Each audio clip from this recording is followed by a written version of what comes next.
pessoal! O vídeo de hoje será sobre energia. Nós vamos aprender o significado de energia na física, os tipos de energia que a gente encontra na natureza e como essas energias se comportam, como a gente pode calcular o seu valor. A definição de energia ela é um pouco complicada, não temos uma definição específica para o conceito de energia, mas a ideia de energia está relacionada com a capacidade de movimento, por exemplo. Nós, seres humanos, quando nos alimentamos, nós estamos consumindo alimentos que vão nos dar energia para a gente caminhar, andar. Os animais vão fazer a mesma coisa, eles vão se alimentar e a partir dos alimentos vão ganhar energia para correr, pular. Então existem vários tipos de energia, várias formas de energia. A energia elétrica que a gente recebe em nossas casas, a gente utiliza para acender uma lâmpada, para carregar o celular, para ligar uma geladeira.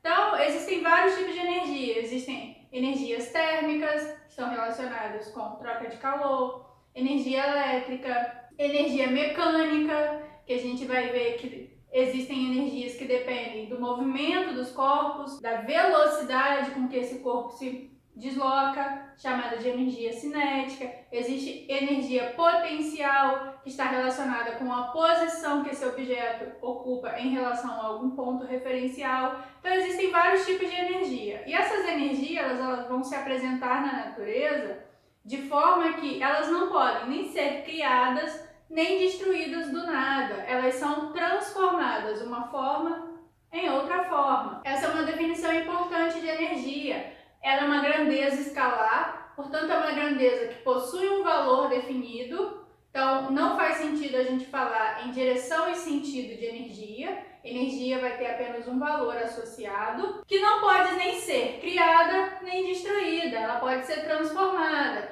Então a gente pode ter energia cinética, energia do movimento sendo transformada em energia elétrica, por exemplo. A gente pode ter energia térmica sendo transformada em energia cinética. Então a gente sempre tem um tipo de energia sendo transformado em outro, mas nunca essa energia vai ser criada do nada ou destruída. Por conta disso, esses processos de transformação de energia, de um tipo de energia em outro, vão ocorrer sempre de maneira que a quantidade total do sistema, a quantidade total de energia seja conservada nessas transformações. Isso é um conceito muito importante na física, a ideia de que em todos os processos a energia total do sistema é conservada. Isso é muito importante. Sempre que houver processo de transformação de energia, não importa qual é o tipo de energia inicial e o tipo de energia final que você vai obter. O processo de transformação sempre vai ocorrer de maneira que essa quantidade total seja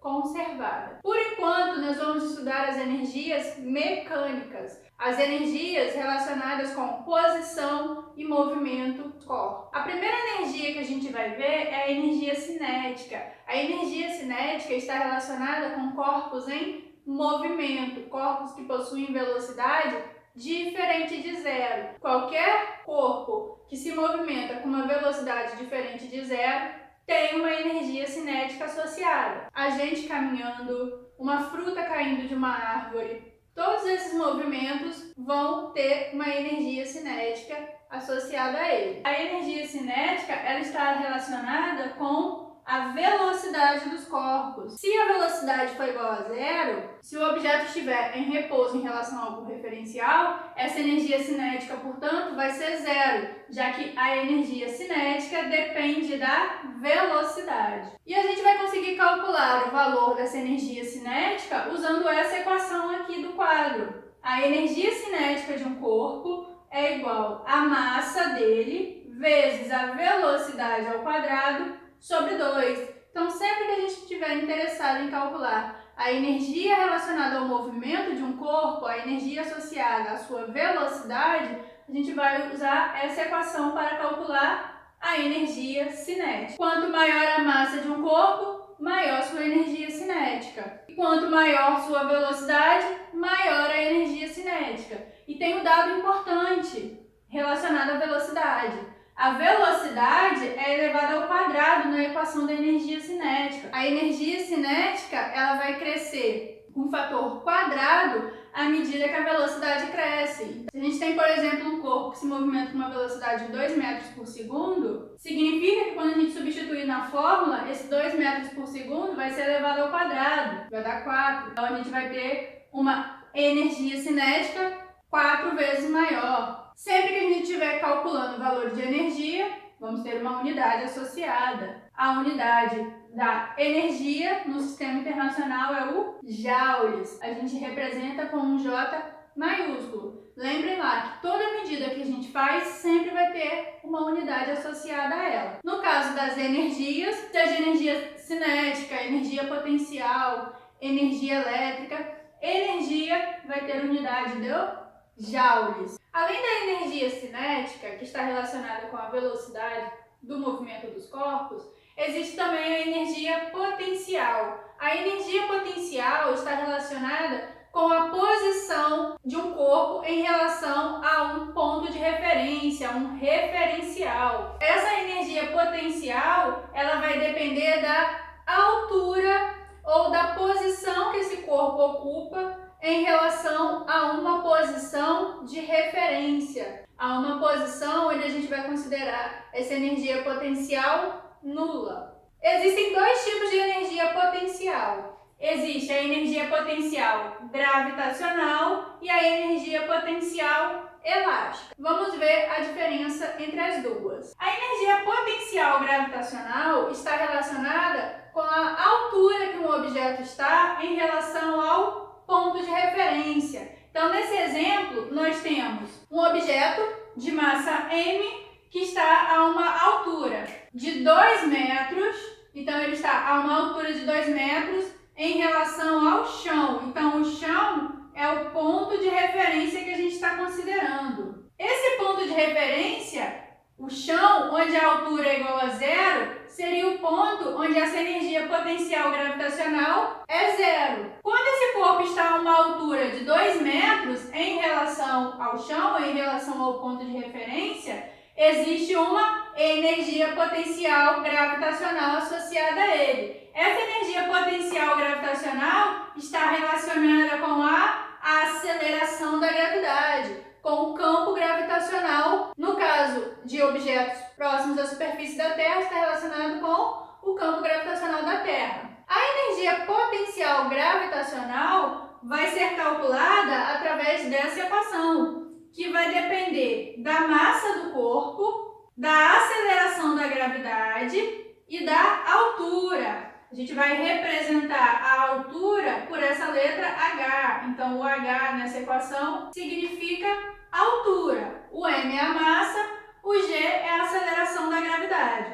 No caso da Terra, costumamos usar o valor aproximado de 10 metros por segundo ao quadrado. No momento que esse objeto se desloca, que ele começa a cair dessa altura de 2 metros, por exemplo, em direção ao solo, essa energia potencial gravitacional começa a diminuir e é transformada em energia cinética. Então, a energia potencial gravitacional também é uma grandeza escalar, é uma medida que não tem direção e sentido, só tem um valor associado a ela. A unidade continua sendo o joules, que é um tipo de energia, que pode ser positivo ou negativo, diferente da energia cinética que a gente viu anteriormente. A energia cinética, por ter o valor da velocidade ao quadrado, só vai poder ter valores positivos. Porque o quadrado, sempre, se um objeto tiver, por exemplo, uma velocidade negativa, por estar ao quadrado, esse valor fica positivo. E massa nunca vai ser negativa. Então, energia cinética sempre positiva. Energia potencial gravitacional pode ser positiva ou negativa. Essa energia, ela vai existir quando o corpo estiver em repouso, a uma certa altura do ponto de referência, ou quando ele estiver em movimento. Então, essa energia, ela pode existir tanto para corpos em repouso, como para corpos em movimento, com velocidade diferente de zero. Por quê? Essa energia depende apenas da posição em que o objeto está em relação ao ponto de referência, diferente da energia cinética, que depende da velocidade. Outro tipo da energia potencial é a elástica. A energia potencial elástica está associada a corpos que podem ser esticados ou comprimidos, corpos que possuem uma elasticidade. Essa energia potencial elástica também vai existir quando o objeto for deslocado da sua posição de referência. Vamos lembrar lá que a energia potencial está relacionada com essa posição, tanto a gravitacional como a elástica. No caso dos corpos elásticos, o que vai acontecer? Vamos olhar para o desenho da mola. Inicialmente a gente tem uma mola presa a um teto, por exemplo, e essa mola ela tem um certo comprimento. Se a gente estica essa mola, o que vai acontecer com o comprimento dela? Ele vai aumentar. Ele vai ter a sua posição deslocada. Ele estava com um comprimento que a gente pode chamar de comprimento L0, comprimento inicial, e ao ser esticada, quando a gente faz uma força, então a gente aplica uma força e estica essa mola, ela vai ter o seu comprimento aumentado. Vamos chamar esse comprimento de L. Essa diferença aqui do comprimento, esse tanto que a mola aumentou de comprimento quando ela foi esticada, que a gente vai chamar de X, vai nos ajudar a calcular o valor dessa energia potencial elástica. Por quê?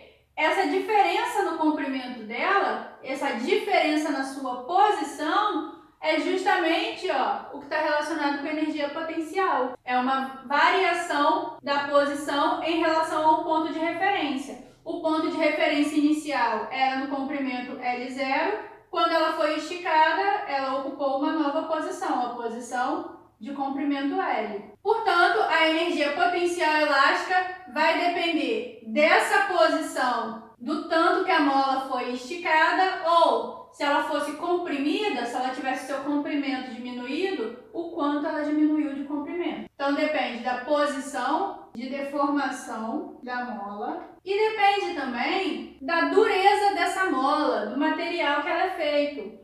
Quanto mais rígida, quanto mais difícil é você esticar essa mola, maior é essa constante. Isso aqui é uma constante chamada de constante elástica da mola, que depende do material que essa mola é feita. Portanto, a energia potencial de uma mola, energia potencial elástica de corpos elásticos, vai depender da constante elástica da mola, da dureza desse objeto, da posição de deformação da mola, do quanto essa mola foi deslocada da sua posição de referência, da sua posição inicial. E a partir do momento que essa mola sofre uma deformação, ela está sofrendo a ação de uma força. Que força é essa? Quando uma mola é esticada, quando eu faço uma força aqui e estico essa mola vai fazer o quê? Ela vai fazer uma força na direção contrária para voltar à sua posição inicial, à sua posição com o comprimento inicial antes da aplicação dessa força. Então, vai existir uma força elástica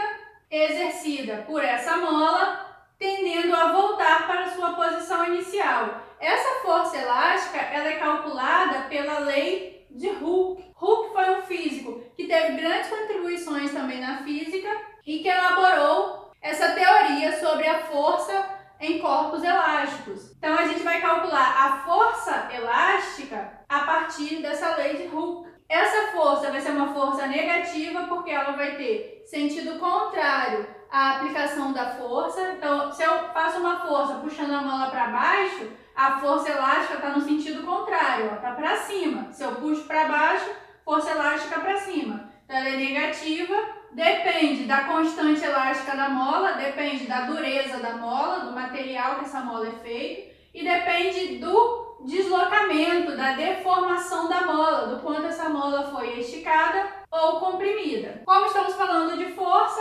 unidade de força elástica continua sendo Newton. E assim como a energia cinética, que só pode ter valores positivos por ter sua velocidade elevada ao quadrado, a energia elástica também só vai ter valores positivos. Por quê? A deformação do objeto, do corpo elástico, também está ao quadrado. Portanto, a energia potencial elástica só pode ser positiva. Já a energia potencial gravitacional pode ter valores positivos ou negativos.